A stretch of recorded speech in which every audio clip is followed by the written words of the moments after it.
আমার টাকা পয়সা থাকলে আমি শাকিব খানকে টার্গেট করব। আপনারা নেগেটিভলি আমাকে ভাইরাল করেছেন। আমার এই 50 বছর বয়সে আমি তো বলি না যে আমার ভিডিও ভাইরাল করে দাও। তার এডুকেশন কোয়ালিফিকেশন ছিল ক্লাস 5।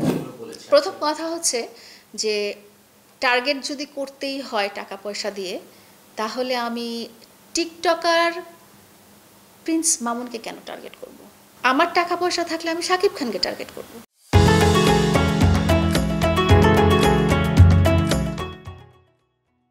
আমি সিয়াম আহমেদকে টার্গেট করব। একজন টিকটকারকে আমি কেন টার্গেট করব?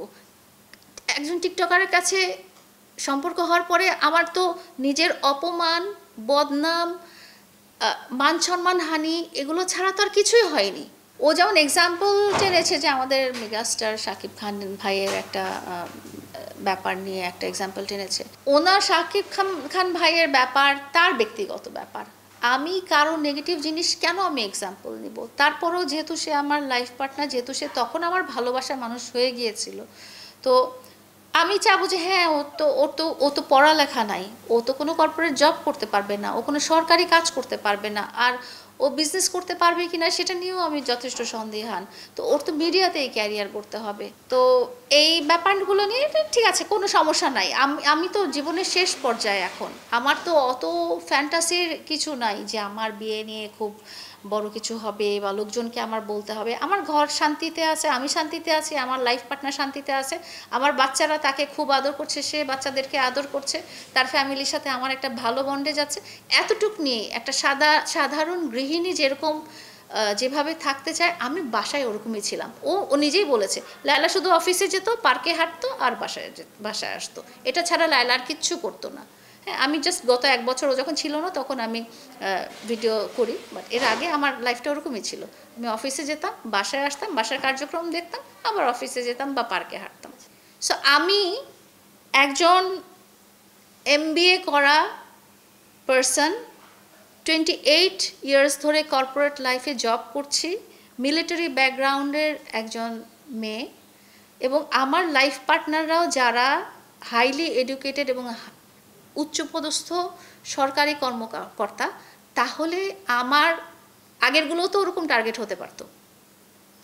টিকটকার প্রিন্স মামুন কেন টার্গেট হলো? আর আমি ভাইরাল হওয়ার আমার কিসের জন্য দরকার? আমি যদি ভাইরাল হওয়ার নেশাই থাকতো, তাহলে আমি ইয়াং এজে কেন হই নাই? আমার এই 50 বছর বয়সে আমি তো বলি না যে আমার ভিডিও ভাইরাল করে দাও, এটা সেটা, আমি কন্টেন্টই বানাই না। এখন হয়তো মাঝে মাঝে ছোট ছোট টিকটক করি বা রিলস করি, বাট আমি তো কখনো কন্টেন্ট ক্রিয়েটারই ছিলাম না। এটা আমার প্রফেশনও না, এটা আমার নেশাও না, এটা আমার পেশাও না, এটা আমার কিচ্ছু না। ভাইরাল তো কেউ নিজে নিজে হয়ে যায় না। এটা আপনি যদি আমাকে দেখতে চান বা আপনি আমার ব্যাপারটা কারোর সাথে শেয়ার করেন, আপনারা আমাকে প্রিন্স মামুনের সাথে দেখে আপনারা নেগেটিভলি আমাকে ভাইরাল করেছেন। এটাতে আমার মান সম্মানই হানি হয়েছে। আমার কাছে যখন প্রিন্স মামুন এসেছিল, তার এডুকেশন কোয়ালিফিকেশন ছিল ক্লাস 5।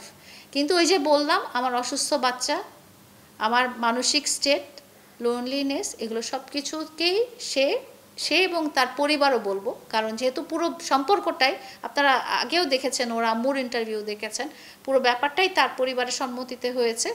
আমি বলবো এই ধরনের মানুষ, এই ধরনের ফ্যামিলি, তারা মেয়েদেরকে টার্গেট করে এবং টার্গেট করে করে তাদের আমি ইভেন এখনও আমি এটা বলতে পারি যে তারা আমার পরে মাসুদ ভাইকে টার্গেট করেছে এবং মাসুদ ভাইকে টার্গেট করে সে বিজনেস হাতিয়ে নিয়েছে।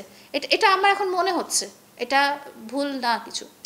পরে যে জিনিসটা রিভিল করব, পরে যে সুন্দর করে বলবো, অথচ কিন্তু না, যত আপনারা যদি দেখেন যে ওই যে কিছু ইউটিউবার চ্যানেলগুলো আছে, ওরা যখন আমার বাসায় আসছে না, সব সময় কিন্তু না, মামুন বলেছে হ্যাঁ আমরা স্টেডিয়ামে বিয়ের অনুষ্ঠান করব।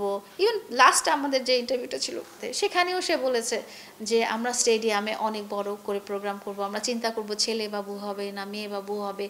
তো এগুলো মানুষ মানে সে নাও বলছে না, হ্যাঁও বলছে না। আর আমি তো জানি